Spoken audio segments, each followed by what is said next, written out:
The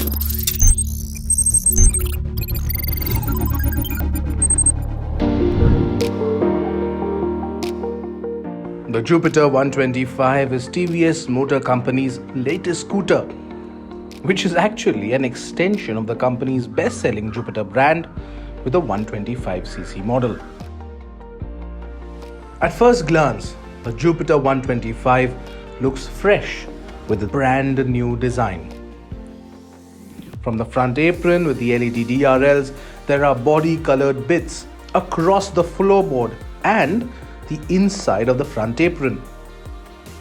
And there's plenty of chrome inserts around the LED headlight and on the side panels. The part analog, part digital speedometer offers all necessary information, including fuel consumption, distance to empty and instantaneous fuel consumption figures, as well as trip meters. But Bluetooth connectivity is something which isn't offered on the Jupiter 125 yet. Next to the multifunction key is a USB charging socket, and there's ample room on the footboard. The seat offers plenty of real estate and boasts of being the longest seat in its class. And there's best-in-class 33 liters of under-seat storage space. There's a lot to differentiate it from its 110cc sibling, even though the basic design is still conservative. It isn't just slapping on a new badge and bigger engine. The Jupiter 125 is a completely new scooter from the ground up and definitely looks a little premium and upmarket. The new TVS Jupiter 125 sits at a very interesting space in the 125cc scooter segment. While TVS's N-Torque 125 is sportier, more performance-oriented, this one, the Jupiter 125, is built and positioned as a family scooter built for comfort, practicality, and fuel economy. So it gets a few new things. For starters, the engine is not shared with the N-Torque 125. This one is a 2-valve motor, and it gets completely new design, completely new chassis, suspension, everything. It gets a few nifty features. The fuel filler cap has been moved to the front because the fuel tank has been moved below the footboard. That has opened up a lot of space under the seat. All of 33 liters, massive under seat storage space. And there's ample footboard space, wide and longest seat in its class. And this one, TVS says, offers the best of all worlds: comfort, styling, and fuel economy.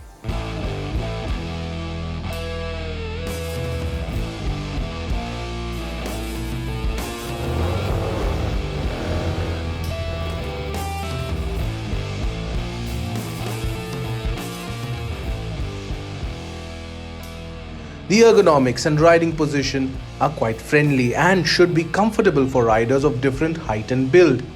Straight off, it doesn't feel breathtakingly quick. But once on the move, the mid-range acceleration builds up nicely. Power delivery is smooth and linear, and there's no unwelcome harshness felt from the engine. The start-stop system works seamlessly, and just a twist of the throttle at stoplights fires it up instantly and silently. The new 2-valve engine is quite smooth and refined. Acceleration is also quite nice as long as you're around 60-70 kilometers per hour speed. So if you're riding mostly within the city, if you're staying within 50 to 70 kilometers per hour, acceleration is quite nice, quite quick, and overall feel of the engine is quite smooth and refined. During a test, we clocked a top speed of 90 kilometers per hour. That's the maximum we could do, but speed acceleration slows down beyond 75 kilometers per hour. So to get from 75 to 90 takes a little bit of time. Overall ride quality is quite comfortable, runs on 12-inch wheels, telescopic front suspension, so even over bumps, road undulations, speed breakers, it performs quite nicely.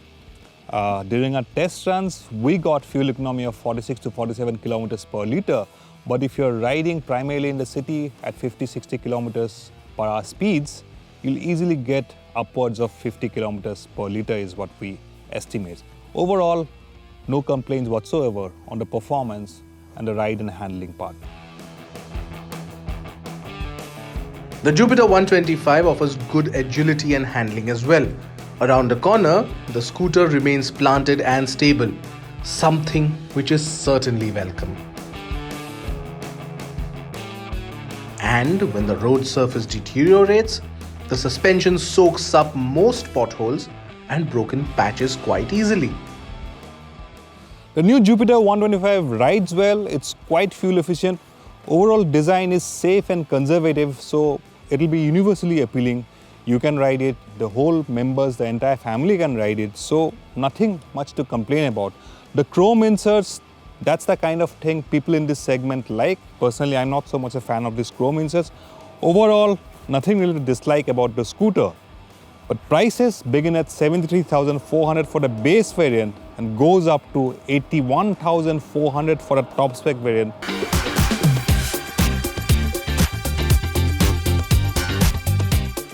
There's no doubt the TVS Jupiter 125 is an impressive scooter in its segment. And for its base price, it offers terrific value for money, with its price significantly lower than rivals in the segment. For anyone looking for a scooter high on practicality and fuel economy, this is one scooter that definitely deserves to be on the list of considerations.